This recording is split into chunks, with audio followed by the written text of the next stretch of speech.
Wuthering Heights. Next time I do this, I think I'm going to wear some makeup. Wuthering Heights is my obsession. It can be yours too. Genealogy skipped, editor's preface skipped, biological notes skipped, introductions skipped, copyright, hope it doesn't exist anymore. Emily Bronte, totally excellent. Chapter 1, 1801.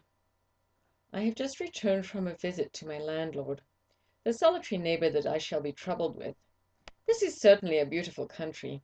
In all England, I do not believe I could have fixed on a situation so completely removed from the stir of society.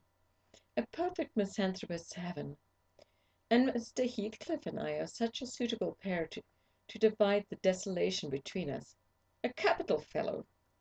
He little imagined how my heart warmed towards him when I beheld his black eyes withdraw so suspiciously under their brows, as I rode up, and when his fingers sheltered themselves with a jealous resolution still further in his waistcoat as I announced my name.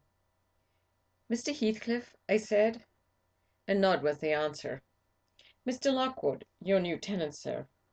I do myself the honour of calling as soon as possible after my arrival, to express the hope that I have not inconvenienced you by my perseverance in soliciting the occupation of Thrushcross Grange. I heard yesterday you had some thoughts—" "Thrushcross Grange is my own, sir," he interrupted, wincing.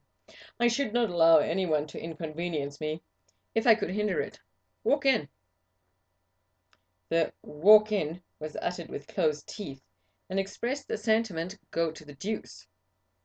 Even the gate over which he leant manifested no sympathizing movement to the words, and I think this circumstance determined me to accept the invitation. I felt interested in a man who seemed more exaggeratedly reserved than myself.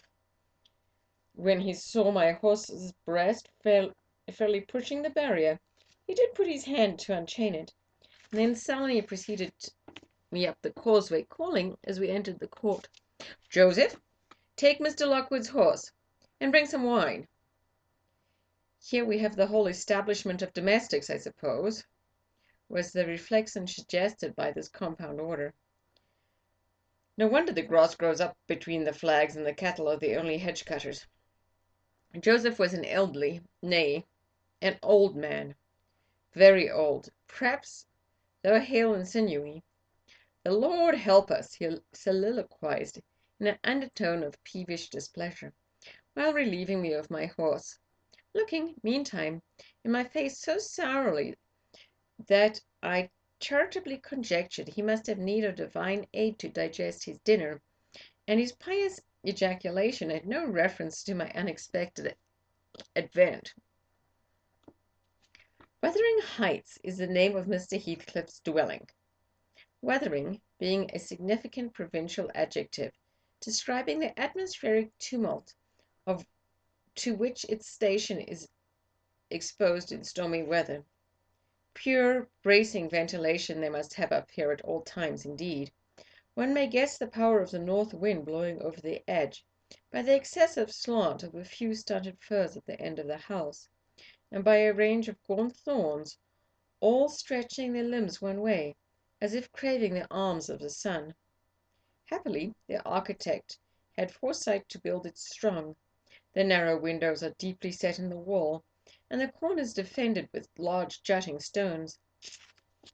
Before passing the threshold, I paused to admire a quantity of grotesque carving lavished over the front, and especially about the principal door, above which, among a wilderness of crumbling grimps and shameless little boys, I detected the date, 1500, and the name, Hareton Earnshaw. I would have made a few comments, and requested a short history of the place from its surly owner, but his attitude at the door appeared to demand my speedy entrance, or complete departure, and I had no desire to aggravate his impatience previous to inspecting the penetralium. One step brought us into the family sitting room, without any introductory lobby or passage. They call it here the house, pre-eminently. It includes kitchen and parlor, generally, But I believe at Wuthering Heights the kitchen is forced to retreat altogether into another quarter. At least I distinguished a chatter of tongues and a clatter of culinary utensils deep within, and observed no sign of roasting, boiling, or baking about the huge fireplace, nor any glitter of copper saucepans and tin colanders on the wall. One end, indeed, reflected splendidly both light and heat from ranks of immense pewter dishes, interspersed with silver jugs and tankards, towering row after row on a vast oak dresser to the roof. The latter had never been drawn under. Its entire anatomy lay bare to an inquiring eye, except where a frame of wood laden with oatcakes and clusters of legs of beef, mutton, and ham concealed it.